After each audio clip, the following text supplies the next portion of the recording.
Welcome to the Second and Short College Football Show. We are now into college football week 10, which sadly does mean that the season is winding down. Just 5 weeks away from conference championship weekend, but we've still got a whole lot of football to play and a lot of spots up for grabs in the college football playoff. It is a sad realization that the season is coming to an end, but what we can look forward to is the first year of a brand new era in college football. We have so much more to think about and so many more teams to watch as the season comes to an end now that we have this expanded playoff. Make sure you subscribe to the YouTube channel and you turn on post notifications so you know whenever a new episode of the Second Short College Football Show comes out. Make sure you like this video and I'll give you something to comment as we go through. Of course, make sure you're following us on Instagram to stay up to date with everything we've got going on here at Second and Short. And finally, make sure you join the Second and Short subreddit. It is r/2ndand short. If you've never watched the Second and Short College Football Show, first, we start off with the biggest headlines around college football. Then we get into my top 10 heading into this weekend. After that, we go through the 4 top matchups of the week, followed by 4 ones to watch. And finally, we go through my picks for the games this weekend. Last week, we went 2-1 on the picks again, meaning we pushed our season record to 14-7.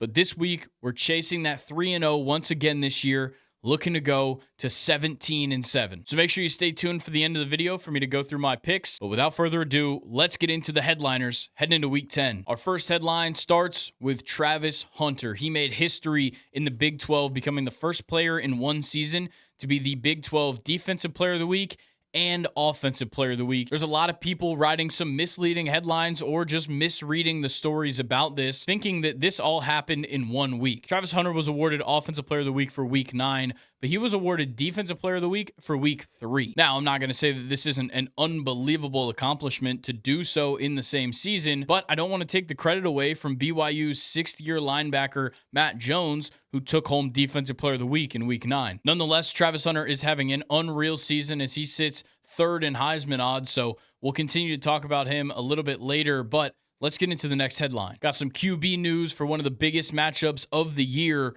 Drew Allar will be a game-time decision for Penn State as they take on Ohio State this weekend. Last week in their game against Wisconsin, Allar left the game with a lower body injury, and he was replaced by Bo Perbula. And Perbula looked fine and won them that game against Wisconsin, but you're looking to have your starter at 100% when it is the biggest matchup of the year. I mean, you haven't beaten Ohio State in 8 years, so James Franklin is hoping he's got his guy ready to go this Saturday. Some other Big Ten quarterback news is that Michigan quarterback Jack Tuttle is retiring from football. This season, Tuttle suffered the 5th concussion of his career. He's also had Tommy John surgery to repair his UCL and his throwing arm. He's had a lot of injuries throughout his college football career, and now after his 5th concussion, is going to decide to hang them up. This is a move that takes a lot of courage and a lot of awareness of your body, and I respect the fact that Jack Tuttle was able to go out and make this decision for what's best for his health. With this news, Michigan will likely continue to start Davis Warren at quarterback, with Alex Orji, who was J.J. McCarthy's backup last year, still as an option as the backup quarterback. This last one, not as much of a headline, but we did get an update in the Heisman odds, and we saw some huge shifts. Our top 4 goes as follows. Dylan Gabriel of the Oregon Ducks at 225 is the favorite right now. He's followed by Cam Ward from Miami at plus 275. Third in Heisman odds is two-way superstar Travis Hunter at plus 400. And now moving down to 4th is Boise State superstar running back Ashton Ginty at plus 425, coming off of arguably one of his worst performances of the year. As of right now, these are the 4 that make the most sense to me to be at the top. I don't know if Dylan Gabriel is really going to win it right now, but that is what the rest of the season is for. We are not done yet, people. You don't award the Heisman in November, and we've got plenty of football to be seen. So I'm sure this will change quite a bit. All right, that's going to do it for the headliners this week. Let's get into my top 10 heading into week 10. Starting off, my top 10 this week is the Oregon Ducks. They hold on to the number 1 spot after a commanding victory over Illinois. At number 2, I've got the Georgia Bulldogs staying right here just because Penn State hasn't looked necessarily good enough to jump them just yet. So Penn State stays at number 3. They remain undefeated, and of course, they have a huge matchup against Ohio State this weekend. Hopefully, Drew Allar is healthy for it. But nonetheless, Penn State is number 3. This is where I might catch some heat, but I've got Miami moving up to number 4. And it's not really because of the Florida State win. I'm well aware that Florida State is not a good team this year. And I think it's more just that Miami's offense has not showed any signs of slowing down. Meanwhile, Ohio State, who I had dropped to 5, has looked a little bit questionable at times, especially this past week against Nebraska. Nebraska took Ohio State all the way to the end and really made this a game. And considering what Nebraska showed us throughout this year, they are not a team that Ohio State should be having that much trouble with. So Ohio State will move down to 5, and Miami moves up to 4. Then at number 6, I've got the Texas Longhorns dropping down a spot as well. This week against Vanderbilt was their chance to go out and just get an easy win, and they tried to do so, but they let it slip away from them multiple times in this game, and it ended up being way too close for comfort. Now, I like what the Longhorns have to offer long-term and even just for the rest of this season, but what we saw from them against Vanderbilt was not up to speed with what our expectations are, so they dropped down to number 6. After Texas, it's the Tennessee Volunteers. I'd love to keep moving them up every single week, but the offense just still hasn't wowed me. Even the win over Alabama was not a great offensive showing for this team. Once that offense can get some things in gear and they can match how good this defense is, then I'll start really putting some belief in them. But right now, with that one loss, they got to stay here at 7 for me. At number 8, I've got the Clemson Tigers. I think they just keep riding off of this huge momentum that they've had following the loss to Georgia on the opening game. I just think that Clemson has done a lot of great things that people aren't really talking about because they did kind of get written off early in this season.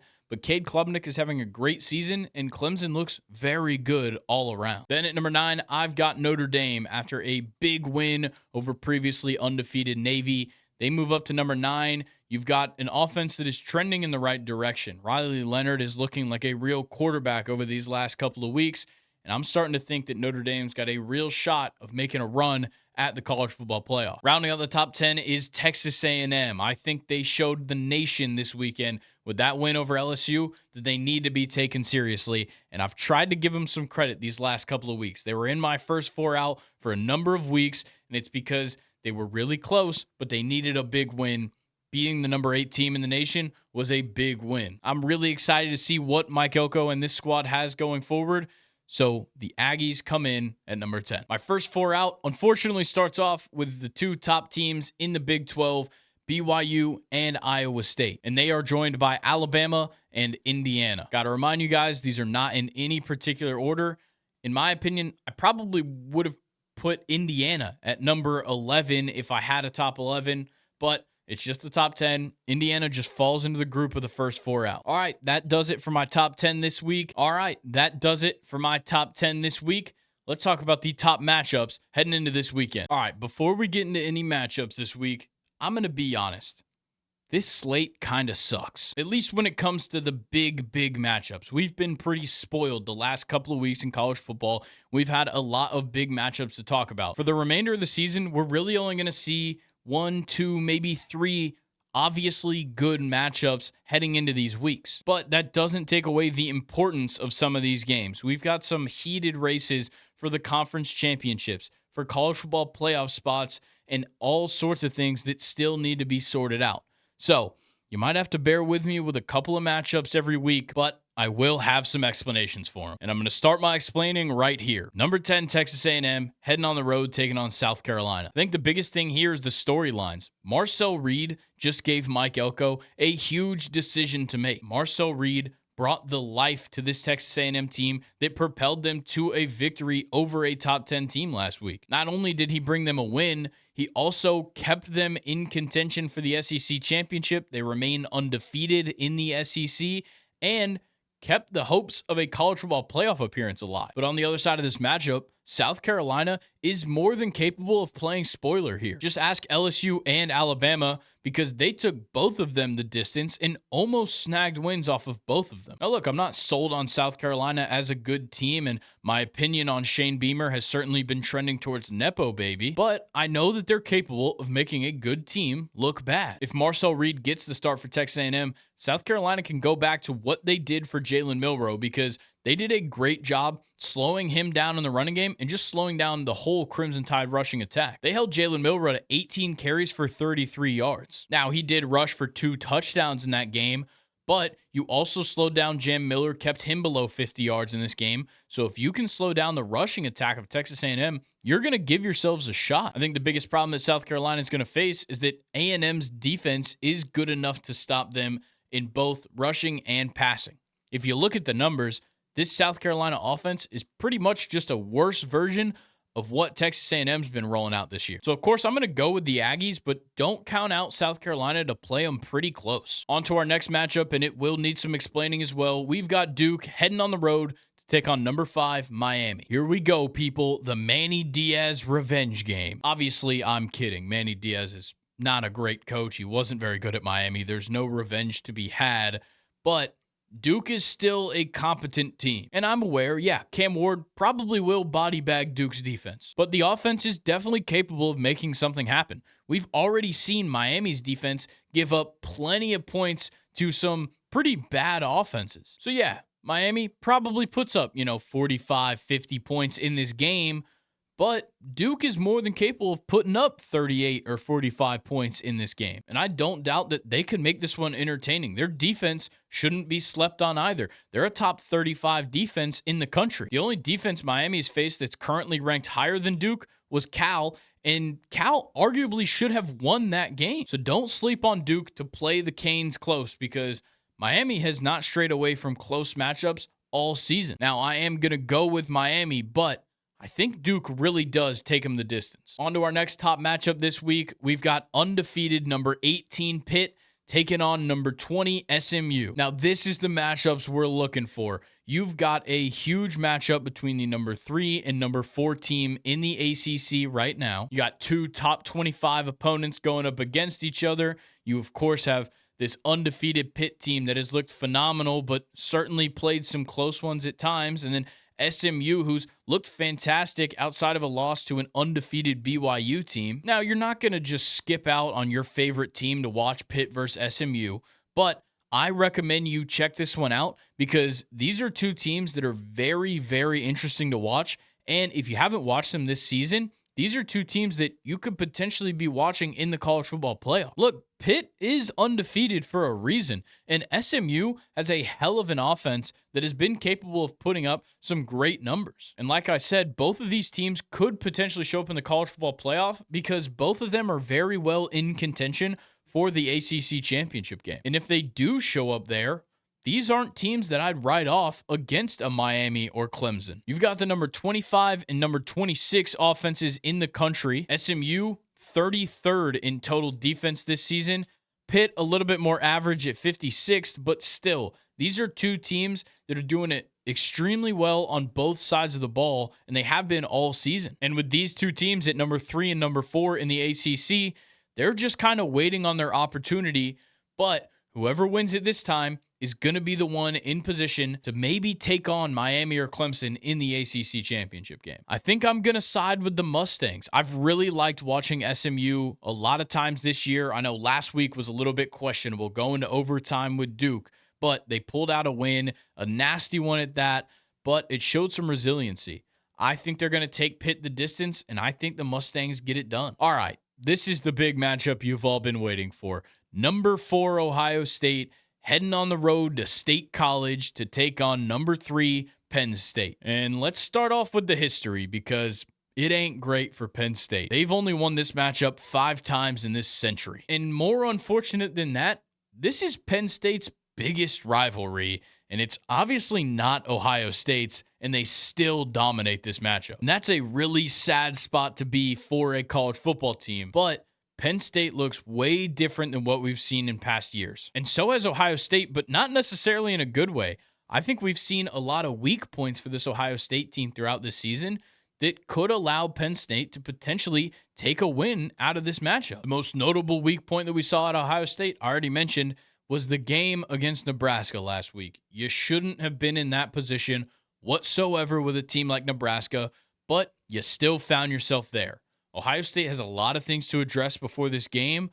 Luckily for them, Penn State's quarterback situation is up in the air. Now, we don't really know if Drew Allar's even going to go, and if he does, is he going to be 100%? Bo Perbula is fine at quarterback, but he's not the guy that's going to beat this Ohio State defense. Penn State needs their guy at 100%, and we need to see probably the best version of Drew Allar that we've seen in his career if they want to get a victory this week. They've got the defense to do it as well, but they've got to step up for all 4 quarters. Last week against Wisconsin, they showed up in that second half after the injury. I've got to see that defense for all 4 quarters against Ohio State if you want me to think you got a chance. So I do think that they play this one close, but I do feel like Ohio State ends up just pulling away with it late in this game. So give me the Buckeyes. Those were the top matchups in college football. Now let's move over to some ones to watch. We'll start off with number 19, Ole Miss, taking on Arkansas. I'm thinking that things might just get weird in Fayetteville this weekend. Ole Miss has just been a little bit weird this year. They started off really hot. Then Kentucky really humbled them, took all the wind out of their sails. Then you get a win versus South Carolina that looks like you're back on track. And then you have this overtime heartbreaking loss to LSU. That kind of made most people give up on them. They're a 2-loss team now, but with how the SEC looks, you still have a shot at potentially making the conference championship game. And I think at this point you can say that Ole Miss is good, but we need to determine what level of good they're really at. There's a nationally good football team, which is just a team that could go out and against probably a majority of college football, they would win a game. Then there is a good team in the SEC, which is much different. I would say Arkansas is probably a good team nationally, but is Ole Miss a good team in the SEC? And I think Arkansas is the right team to determine that against. Yeah, of course, Arkansas pulled off the upset on Tennessee, so you could definitely pull some big things out of that. But outside of that, they've played a couple of good teams really close. And I think for Ole Miss, they're either going to struggle to get things going early and make this a bit of a 50-50 game by the end, or they're going to immediately show up and show out. Jackson Dart will have a great game, and a number of the guys in the running game will have a good one, and we'll just kind of write this game off entirely. But Lane Kiffin's got a bit of a history, and if I had to guess, he's probably going to make this one too close. He just does not do a great job of rising to the occasion. I think that's the biggest thing that I miss when I watch Lane Kiffin coach a game, is just seeing the whole team rise up to what is at stake. And right now, what is at stake is the future of your season. So I'm going to take Ole Miss. I think it's going to be a really close one, though. Our next matchup is one of the most prominent college football rivalries. It is the world's largest outdoor cocktail party, Florida, taking on number 2 Georgia in Jacksonville. I said it's been one of the most prominent rivalries, but as of recently, it hasn't been much of a rivalry. Since Kirby came home, he's been 6-2 in this matchup. And the last 3 meetings certainly turned some heads, one of those being under Dan Mullen for Florida, 2 of them under Billy Napier, and none of them going the way of the Gators. In all of the last 3 matchups, Florida has lost by at least 22 points. And the trend probably won't stop here, but I'll give a little bit of love to Florida here. Everybody gave up on them after that Miami game, and if you hadn't then you gave up after Texas A&M. But they've kind of turned things around and brought this to a relatively respectable season. They played it really close with Tennessee, almost pulled off a win, but didn't. And since Graham Mertz has gone down, I think DJ Lagway has been just fine at quarterback. Unfortunately, they are 4-3 right now, and they have the hardest schedule to finish out probably of anybody in college football. We were talking about this schedule before the season even started, and it has stayed pretty difficult. You've got Georgia this week, then you go on the road to Texas next week, then LSU comes to Gainesville, and then the following week, it's Ole Miss. And they're going to have to win one of these games if they want to get bowl eligible, and then they'll have to beat Florida State in their final game, which, unfortunately to say, is probably going to happen. Georgia's going to stomp the Gators, but you still got to watch this one because of the history. Our next one to watch is Ohio State versus Oklahoma State. And I'll be honest, I don't even really love this game, but these are just 2 teams in a bit of a matchup where it makes me think this is that game where you totally don't pay attention. You check the scores on Sunday morning, and all of a sudden you're like, man, I wish I watched that game. This just feels like somebody's going to have a big performance, or maybe we're going to have an overtime shootout. I don't really know what it is about this game. I guess it's just a vibes pick for me, but I just feel like these two teams have something to offer in a matchup at this point in the season where we'll all just be like, man, that was a great game. So honestly, just don't miss out. I don't know where that good stuff is going to come from or why I even think it, but tune in. Why not? Our last one to watch this week is Louisville taking on number 11 Clemson. For Louisville, they're probably just hoping there's some magic left in this season. Tyler Shuck, Ja'Cory Brooks, Isaac Brown, they've all looked good, but do they have one big performance in them to take down Clemson this week? Probably not, but they might. And on the Tigers side, you just got to be happy that Cade Klubnik continues to look great this season. He's finally showing the progression that we were hoping to see last year, and he's turned into a very good quarterback. But my biggest worry for Clemson going forward is that there's really not a guy at wide receiver. Nobody has stepped up and separated from the pack at receiver. It just seems like everybody is sharing the ball a lot. And not that that's necessarily a bad thing, but I think it's in Cade Klubnik's best interest to have a true number one guy when it comes down to these big matchups like potentially the ACC championship or a first-round college football playoff game. So I just kind of need somebody to establish themselves in this offense before I start considering them on a national level as a potential championship contender. And I think this week is a great opportunity for them to cash in on that. This Louisville defense has flat out just given up points all season. And Clemson is just looking to make a statement because for some reason, people are still ignoring them after losing to Georgia to start the year. This is no longer the 4-team college football playoff. That loss to Georgia does not eliminate Clemson. They actually might be a top 4 seed because they could win the ACC this year. So I'm watching this game just in case Louisville has some magic or Clemson wants to show up, show out, and make me start believing in them a little bit more. All right, those are the ones to watch this week. Let's get into my Week 10 picks. Before we get into the picks, I must remind you guys, I am 21 years of age, but I do not live in a legal gambling state. Therefore, I will not be placing any wagers on any of the picks that I make this week. These are simply just my thoughts on the lines that I'm seeing out there this week. If you will be placing any of these bets, please only bet within your means, bet responsibly, and if you do have a gambling problem, call 1-800-GAMBLER. All right, people, I told you at the beginning of the show, we're now 14-7. Last week, we went 2-1. Once again, we've been 2-1 for a number of weeks now. I want to get 3-0 again, and I'm feeling lucky. So I'm starting off with a team that has not done me wrong yet. Every single time I picked them this year, I've felt good about it. Whether it was for a pick or it was for a top matchup of the week, whatever it's been, the Hoosiers have done me right. Give me Indiana minus 7.5. It's really just as simple as them doing me right every single time. And obviously, Curt Cignetti is just an absolute animal. In Curt Cignetti's career between Indiana and James Madison, he's 22-9 against the spread. And in his last 18 games, he's 17-1 straight up and 15-3 against the spread. He is just an absolute animal when it comes to covering, and I've got to keep riding with him and Curtis Rourke, who's going to be returning as the starting quarterback this weekend, and this Indiana team that has just brought me so much joy to watch this season. So I'm locking in the Hoosiers minus 7.5. My next pick is Arkansas plus 7. This one you might call me crazy for, but let me explain the history here. Ole Miss just cannot figure out the Razorbacks. Since 2013, Ole Miss is 1-10 against the spread versus Arkansas. And across the last 20 years, they're 4-16. And then just another tidbit for the entire conference in general, underdogs in SEC conference games are 26-11 against the spread this year. So give me the Razorbacks to give Ole Miss a game and cover 7 points. All right, this is the last pick of the week, the one that hopefully gives us the 3-0 we are chasing. Hopefully it puts us at 17-7. And you might call me crazy, but I'm going Iowa versus Wisconsin over 40.5. Yes, I know I'm crazy. The last 4 matchups between these teams, the totals were 21 points, 34 points, 34 points, and 35 points. But this year is so different for the Hawkeyes. And by different, I mean they're scoring points. They are 7-1 to the over this season. And the 7 times that they've hit the over, they've been favored in all of those games. And guess what?